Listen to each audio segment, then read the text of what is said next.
Amigos de BPI TV desde Caracas, Venezuela, reporta Manuel Fajardo, por supuesto, analizando en esta oportunidad el tema político electoral con este anuncio que ha hecho ya la Asamblea Nacional Constituyente. Eduardo Valero, analista político, ya se encuentra con nosotros, profesor de la Universidad Central y de la Universidad Católica Andrés Bello. En primer lugar, entender que ya se está dando la juramentación o ya se dio la juramentación de la presidenta del Consejo Legislativo del Zulia.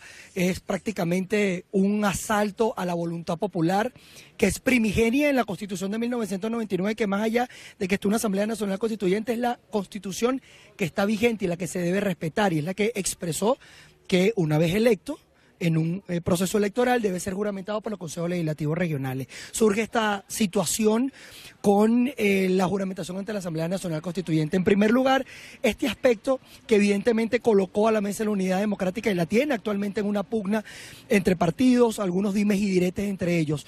¿Cómo entender inicialmente este panorama político electoral cuando 4 gobernadores sí se juramentaron y están ejerciendo sus cargos y otro fue prácticamente asaltado sin respetar la voluntad popular del pueblo que lo eligió el pasado 15 de octubre? ¿Cómo entender inicialmente este panorama político?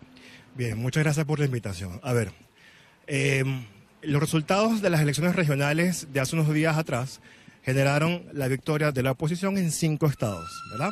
Zulia, Táchira, Anzoátegui, Nueva Esparta y Mérida, ¿verdad? Haciendo un raconto de todo esto, los gobernadores de Acción Democrática decidieron juramentarse ante la Asamblea Nacional Constituyente. Bien, mucha gente y buena parte de la opinión pública ha considerado que ha sido una actitud éticamente cuestionable. Si se ve desde ese punto de vista, puede cuestionarse, pero si se ve desde el punto de vista político, puede ser entendido como un paso acertado. El problema es las consecuencias que eso genera. A ver, si partimos de una definición de política, de que la política es la distribución del poder y el acceso al poder, entonces puede entenderse que la decisión de los gobernadores de no entregar sus espacios regionales fue correcta.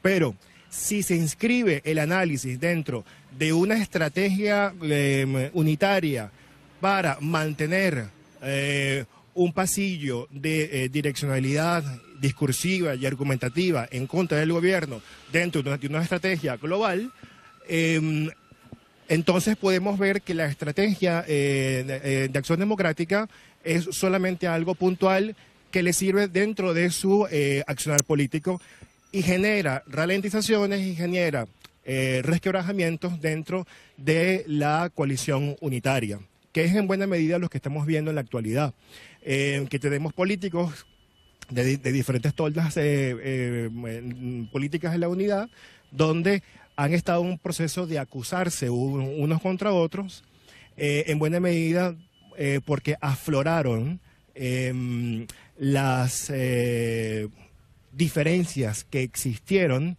en el pasado y que por un tema de estrategia no salieron a la luz pública. Es que de alguna manera la Mesa de la Unidad ya venía con un debilitamiento desde el punto de vista de opinión pública, no solamente con el tema de las protestas, sino un poco más atrás. Decía Henry Falcón que esto viene desde la invocación de la Carta Democrática Interamericana y una serie de errores que se dieron allí.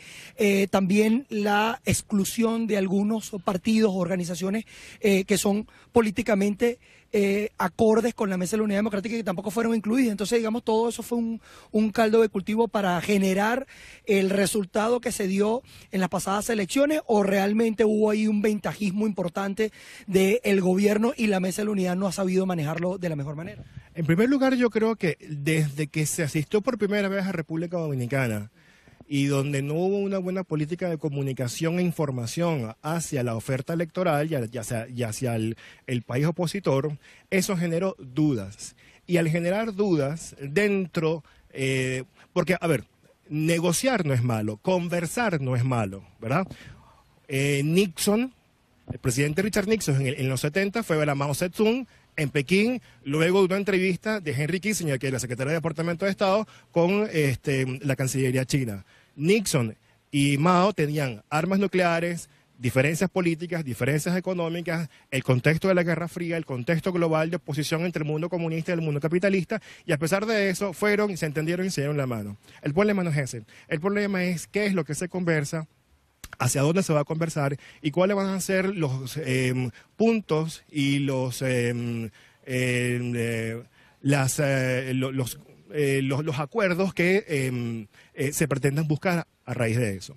Sin embargo, como ciertamente no hubo una política de comunicación y apertura en cuanto a eso, pues empezó a generar diferencias, roces, fricciones dentro de la cúpula de la MUT. ¿Bien?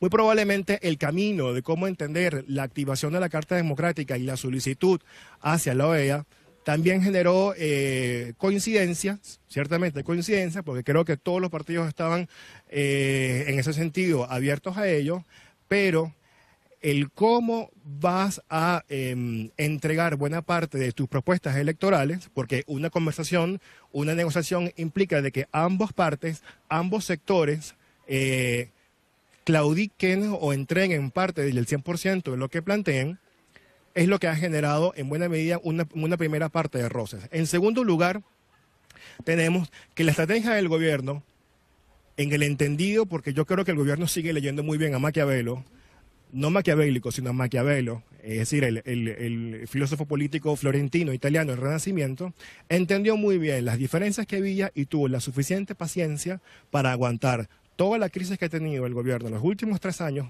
desde que la Asamblea Nacional logró alcanzar con esta CNE y con este registro electoral, logró alcanzar los 2/3 y la mayoría dentro del Poder Legislativo, tuvo la paciencia a partir del 2015, luego tuvo la paciencia con todo lo que ocurrió en Venezuela, con las protestas sociales que hubo por los reclamos que ya sabemos, desde principios de abril hasta finales de julio, tuvo la paciencia y buscó la manera de cómo ver y abrir una grieta dentro de la oposición.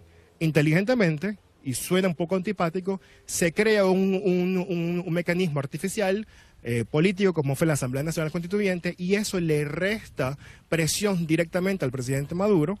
Tiene una Asamblea Nacional Constituyente, genera un nuevo centro de gravedad, y eso es interesante porque abren 2 polos de gravedad de presión, ¿verdad? Dos polos de presión políticos o centros de presión con la Presidencia de la República y con la Asamblea Nacional Constituyente, y desde ahí buscaron la manera de cómo generar las fricciones internas y aprovechar esas fricciones que muy probablemente ya sabían con el simplemente hecho de hacer un análisis dentro de las declaraciones que han hecho los líderes políticos en los últimos años. Más allá de la legitimidad o no que pueda tener la Asamblea Nacional Constituyente en lo concreto, en lo digamos, políticamente ético, del evento que ocurrió el pasado 30 de julio, que prácticamente no se vio gente en las calles y se dice que se votó 8 millones de personas y salieron las instituciones que están verificando todo eso y cuestionó ese proceso. A pesar de esa legitimidad, la Asamblea Nacional Constituyente ha podido resquebrajar a la Mesa de la Unidad Democrática o ha sabido leer políticamente a la Mesa de la Unidad Democrática para poder resquebrajarla como actualmente está.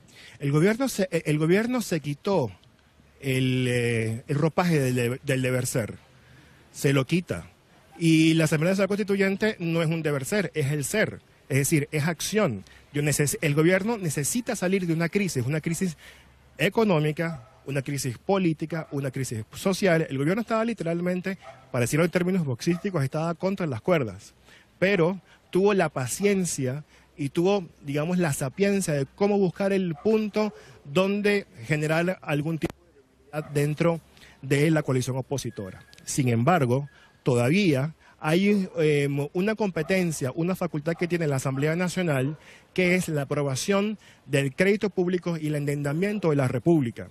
Y todos sabemos que para generar nuevos empréstitos para la República es necesario que eso pase por la Asamblea Nacional, que sigue siendo, y esto es importante recalcarlo, sigue siendo el órgano del Poder Legislativo constituido y electo soberanamente. Lo que genera tanta resistencia a la Asamblea Nacional Constituyente, primero, la manera como fue convocada, la segunda, la manera como fue electa, y tercero, esta manera, en mi criterio, un tanto monárquica de comportarse de parte de la Asamblea Nacional, porque se comparten suprapoderes. ¿Bien? Pudiéramos entender esto como un gobierno internamente fortalecido y en el contexto internacional debilitado por el tema del no reconocimiento de la Asamblea Nacional y no poder endeudarse o hacer créditos con el nombre de la República porque no pasan por la Asamblea Nacional. Yo parto del principio de que el gobierno sigue estando ahogado, pero como mantienen la paciencia y han sabido nuclearse alrededor de todos ellos, a pesar de que pueden existir diferencias entre ellos, el tema de la paciencia, el tema de la estrategia y el tema de nuclearse y estar juntos, a pesar de las diferencias que puedan tener, los ha permitido sobrellevar la crisis de los últimos 2 años y medio. Sin embargo, aun cuando eso puede manifestarse como fortaleza, recuerda que a nivel de estrategia política, cada bando, dentro de un esquema de polarización, promueve sus derrotas como si fueran victorias. Y eso es muy importante. Y la necesidad de tener una Asamblea Nacional que pueda aprobarle créditos, y la Asamblea se ha negado hasta ahora a hacerlo, sigue manteniendo todavía esa piedra en el zapato dentro de la ecuación del gobierno. Se está hablando de una reestructuración de la Mesa de la Unidad Democrática. ¿Cómo concebir, en primer lugar, esa reestructuración para no cometer los errores que ya hemos señalado a lo largo de esta conversación? Varios voceros de la MUN han dicho que hay que ampliarlo, hay que colocar otros partidos políticos que no estaban antes, hay que redimensionar la forma de estructuración de la toma de decisiones. Antes estaba, creo que el grupo de los 4, estaba Voluntad, Acción Democrática, Primero Justicia y Un Nuevo Tiempo. Entiendo que Freddy Guevara ha dado algunas luces en cuanto a ello. Sería importante abrir un poco el espacio frente a ello, pero hay una cosa que es indispensable, que es que la mesa de unidad o la coalición opositora o el nuevo nombre que vayan a tomar, es necesario que siga teniendo la creencia de que le pueda proyectar al país nacional una idea de futuro. Y creo que ahí están fallando. Una idea de futuro. Sin una idea de futuro claramente definida, no se puede construir y no se puede permanecer en el tiempo. Las fórmulas electoralistas te pueden dar capacitación, te pueden dar triunfos electorales, te pueden dar triunfos en alcaldías, pero no te da una visión global. Acción Democrática en el 45 tenía, dentro de Rómulo Betancourt, Raúl León y Gonzalo Barrio y Luis Alberto Figueroa, una visión de la educación del país, una visión de la política, una visión de la economía y una visión como tal de América Latina. También COPEI, cuando se funda en el 13 de enero del 46, lo tuvo. URD también lo tuvo y el Partido Comunista también lo tuvo. Aquí hay una reflexión que también hay que hacer. En la Venezuela en los últimos 120 años hemos tenido 5 grandes partidos políticos que se han mantenido en el tiempo por encima de los 20 años. El Partido Comunista, que tiene como 70 y pico, 80 y pico de años, Acción Democrática, que todavía existe, COPEI, y el Partido Socialista Unido de Venezuela. El Partido Socialista Unido de Venezuela tiene una visión, una ideología, tiene una militancia, está organizada, sabe lo que va a hacer, dónde movilizar los votos, y con elecciones se gana con estructura y maquinaria. Entendiendo este escenario político, el gobierno lo está aprovechando al máximo, teniendo una posición políticamente debilitada, tanto en su accionar como en su organización interna y también en la opinión pública. Ya ha lanzado un nuevo panorama, un nuevo escenario electoral que son las municipales. ¿Qué va a pasar allí? ¿Qué avisora Eduardo Valero en medio de esta situación? ¿Van a haber acuerdos dentro de la Mesa de la Unidad Democrática o simplemente se va a evidenciar mucho más las grietas, entendiendo que Acción Democrática pueda ir con algunos candidatos, entendiendo que la oposición actualmente tiene más de 80 alcaldías en su mano, 86, 87, si mal no recuerdo, son espacios que usted mismo ha reconocido que deben mantenerse y deben lucharse. Entonces, ¿cómo entender qué va a avisorar o qué viene de inmediato en medio de esta elección? Si la dirigencia opositora no se recompone a nivel anímico, a nivel emotivo, a nivel psicológico, la derrota va a ser muy grande. ¿Qué hacer para eso? es necesario que los activistas políticos de los partidos que concurran y que decidan, porque de aquí al 10 de diciembre todavía hay mucha tela que cortar, pero es necesario que internamente ese activista, no solamente el dirigente político ya los ya conocido, sino los militantes, los activistas que están en los cuadros medios y bajos, necesitan una recomposición energética y emocional para volver a enfrentar las luchas. De los procesos hegemónicos no se sale cuando se quiere, se sale cuando se puede y cuando se dan las oportunidades para ello. Dentro de la actuación como tal del militante y a su vez también del vecino, que también porque esta Venezuela hoy en día no tiene aquella maquinaria que tenía 3 millones de personas y Copec tenía 2 millones de personas y el país estaba alineado y segmentado dentro de 2 grandes bandos.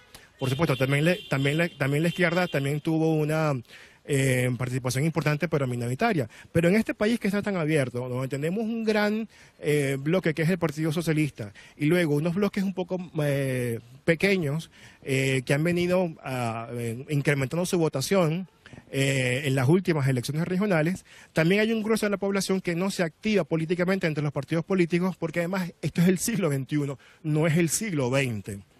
En tanto, la generación que está votando en Venezuela y la generación que tiene la mayor población en Venezuela son los millennials. Y los millennials hay que saberles hablar. ¿Por qué? Porque tienen por debajo de 25 años, el mensaje es más corto, tienen sus características que perfectamente se pueden leer y comprender, y las campañas tienen que ser dirigidas a los millennials. Y los millennials que tienen mucho de deprimirse necesitan tener un empoderamiento, una ilusión para seguir manteniéndose y que no se nos vayan del país. ¿Sigue siendo en Venezuela el voto emocional? ¿Es así? Yo creo que aún una de las cosas de las cuales adolece la coalición opositora es que el voto, tanto para alcaldes como para gobernadores como para presidenciales, sigue siendo reactivo, no sigue siendo propositivo. Es decir, ¿a qué me estoy refiriendo? O sea, no es que las personas, no es que cuando alguien vaya a votar por Enrique Capriles o que vaya a votar por Henry Falcón o que vaya a votar, qué sé yo, por cualquier candidato opositor, no es que su voto no sea activo. Sí, es activo. Pero en muchos casos, el voto no es algo que inspire los principios programáticos o la visión que tenga determinado partido. Mientras que eso sí sigue ocurriendo dentro del chavismo. La gente vota porque está convencida de su programa socialista. Bien, y eso no es ni bueno ni malo, eso es. En tanto, ¿cómo es? Funciona. Y si funciona y produce resultados materiales, políticos, electorales, va a seguir caminando. El chavismo es una realidad histórica. Hay mucha gente que todavía cree que es un accidente. No, es una realidad histórica y con ella hay que seguir manteniéndose y hay que seguir trabajando y hay que seguir luchando dentro de los espacios políticos que existan. Porque además hay algo meridiano que quiero decir. El chavismo, el gobierno, el PSUV, sigue dando el espacio, sigue dejando abierta la posibilidad para que alguien se monte en el ladrillo y pegue un grito. Y eso, mientras exista, es una posibilidad de conquistar espacios políticos. Actualmente la Mesa de la Unidad Democrática, desde su punto de vista, no tiene un líder que permita la conducción política idónea en el escenario de los voceros que actualmente están al frente de la Mesa de la Unidad Democrática. La mesa siempre se entendió como un archipiélago, ¿ok? Como un archipiélago donde había este líder político de este partido político y así. Y en base a eso se generaron los resultados que en su momento fueron positivos para la Mesa de la Unidad. Pero muchos de esos líderes, Manuel, han sido líderes regionales. Y no líderes nacionales. El caso de Henry Falcón. El caso de Henry Falcón, el caso de Enrique Capriles, el caso de Carlos Ocariz. ¿Y por qué yo digo esto? Porque fíjate, desde 1989, cuando en Venezuela se abrió la descentralización, la elección presidencial es un debate político-electoral entre un líder nacional y líderes regionales que aspiran a la presidencia. Saquemos la cuenta. 1993, Rafael Caldera, líder nacional, el resto de los candidatos eran líderes regionales. Andrés Velázquez, Osvaldo Álvarez Paz y Claudio Fermín. Es decir, alcaldes o gobernadores. Vayamos al 98, el líder nacional era Hugo Chávez y el contrario era Enrique Salas Romer. Vayamos al 2000, Chávez Arias Cárdenas. Vayamos al 2006, Chávez Rosales. Vayamos al 2012, Chávez Capriles. Entonces, el parto de un líder nacional no es algo que se decreta, es algo que se va haciendo con el tiempo, donde ese líder nacional necesita, 1, una ideología, 2, una visión de futuro, 3, un programa definido, 4, un verbo que sepa llegarle no solamente al venezolano más informado, sino también al venezolano que esté menos informado. Y 4, un aparataje político detrás, en este caso en coalición, porque los partidos políticos todavía no son, le falta mucho por crecer, pero en circunstancias normales, como por ejemplo fue el caso de Chile. Digo circunstancias normales porque estaba claramente definido quiénes iban a ser, y era Patricio Aylwin, el hombre de la transición, y luego, con el tiempo, después que gobernó la democracia cristiana chilena, fue que accedió al poder el Partido Socialista Chileno, con Ricardo Lagos. Es decir, cuando se tiene un líder de esas características y una maquinaria de esas características, y el voto es proactivo, no reactivo, no es contra Chávez, no es contra Maduro, voto por ti, sino es a favor de ti porque estoy en contra de Maduro, es decir, a favor de la ideología, del programa de gobierno, ¿verdad? Y eso pasa también por establecer una serie de verdades. Entonces, si el gobierno se define socialista, ¿quién va a asumir en Venezuela el tema del mercado? Es decir, Venezuela nunca ha sido como tal un capitalismo, Venezuela siempre ha sido el capitalismo siempre protegido por el Estado. Pero, ¿quién asume la visión del mercado? Porque parecía ser que a veces todos estábamos como temerosos de asumir eso.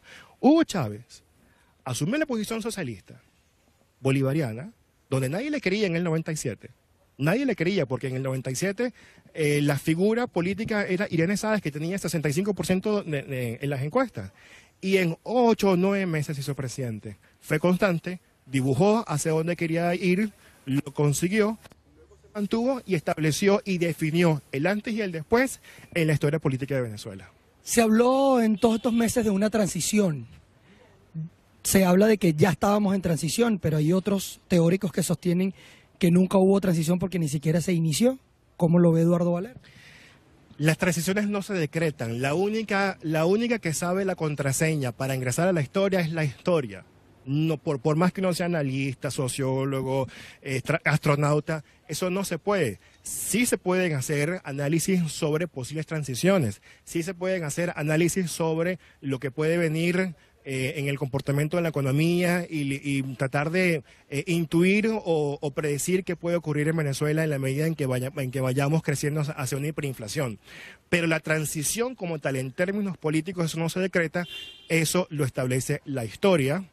Y, cómo no, ciertamente el humano, los partidos políticos pueden empujarlo, pero ciertamente para establecer una transición tienen que haber unas condiciones específicas para que pueda darse. En el caso chileno, el plebiscito del año 89 fue acordado, hubo presión internacional, Vaticano, OEA, ONU, estaba alineada la posición que tenía una visión de país muy clara, cómo enfrentar la dictadura, tenían una visión inclusive hasta de entender la cultura chilena absolutamente distinta a la cultura militarista que había impuesto Pinochet, y llegaron al poder. Y Pinochet reconoció. Es importante entender la valoración del político en este momento. Pinochet asumió que perdió y se fue. Es decir, con todo lo que pudo haber sido como dictador, tuvo la ética de reconocer, bueno, sí, me fui, pero me voy a hacer con condiciones. Y lo primero que pide Pinochet fue el ser comandante general del ejército y 2, ser senador vitalicio. Hay mucho que aprender de las transiciones argentinas, chilenas y uruguayas, brasileñas y paraguayas, porque en el caso argentino, después de la guerra de las Malvinas y con toda la persecución que hubo hacia los sectores opositores, ni siquiera Raúl Alfonsín, ni siquiera Carlos Menem, ¿verdad?, pudieron tocar, digamos, al estamento militar. 30 años después de la salida de los militares fue que los argentinos pudieron darse un proceso de reflexión sobre en cuanto a lo que habían hecho los militares entre el 76 y el 83 y por supuesto activar la justicia. En el caso chileno no fueron 30 años, se tardaron un poquito menos, como 20, 15, ¿bien? Eso te quiere decir una cosa, y esto se lo digo mucho a los jóvenes que me preguntan por qué hay que luchar por la democracia. En esos países, la convicción democrática, la paciencia, la concentración en las fuerzas, el saber aguantar, hizo que se pudiese transitar caminos difíciles donde hubo procesos hegemónicos muy fuertes. En el caso de nosotros, que también es un proceso muy complejo, ¿ok? No se pueden abandonar los espacios. Yo, por ejemplo, yo no los abandonaría. ¿Ven? No los abandonaría. Si los abandono, entonces tendría que buscar otro tipo de estrategias que me llevarían a otro tipo de complicaciones mayores. Y eso es un escenario que, bueno, hay que verlo desde otro punto de vista. Pero digamos, el escenario que está planteado acá, aquí tiene que haber una recomposición, digamos, anímica como tal, y para poder salir y enfrentar el próximo proceso electoral que se viene. Ya para finalizar, es totalmente previsible para el primer trimestre del año 2018 unas elecciones presidenciales con el debilitamiento que tiene la Mesa de la Unidad Democrática y que así el gobierno, por supuesto, pueda tener una victoria larga, completa, gobernadores, alcaldes y presidentes. Tú sabes una cosa, Manuel, el gobierno siempre ha dicho para dónde va. Y el año que viene va a haber presidenciales y va a haber elecciones municipales. Entonces, ¿qué te quiere decir eso? Que el gobierno quiere, ¿verdad?, consolidarse definitivamente en los 24 estados, en los 300 y tantos municipios y a su vez volver a ganar la presidencia. Es decir, ¿a qué nos estamos enfrentando? Bueno, que el gobierno, a que el chavismo como tal, como proceso político, como proceso histórico, garantice 10 años más en la conexión de la jefatura del Estado. Bien, palabras de Eduardo Valero, quien es el profesor de la Universidad Central de Venezuela y también de la Universidad Católica Andrés Bello, analista político. Por supuesto, entendiendo toda esta situación, un panorama bastante complicado ha dibujado Eduardo Valero hacia la oposición venezolana en relación al corto tiempo que tiene para la refundación, el reacomodo que tiene que tener dentro de sus fuerzas para así poder tratar de sacarse la actual situación que tiene con las elecciones de gobernadores y avanzar a los escenarios políticos que ya lo tiene enfrente, que son las elecciones de alcaldes y también las elecciones presidenciales, que son totalmente ya previsibles o se ven en el camino inmediato en el primer trimestre del año 2018. Yo soy Manuel Fajardo, esto es BPI TV.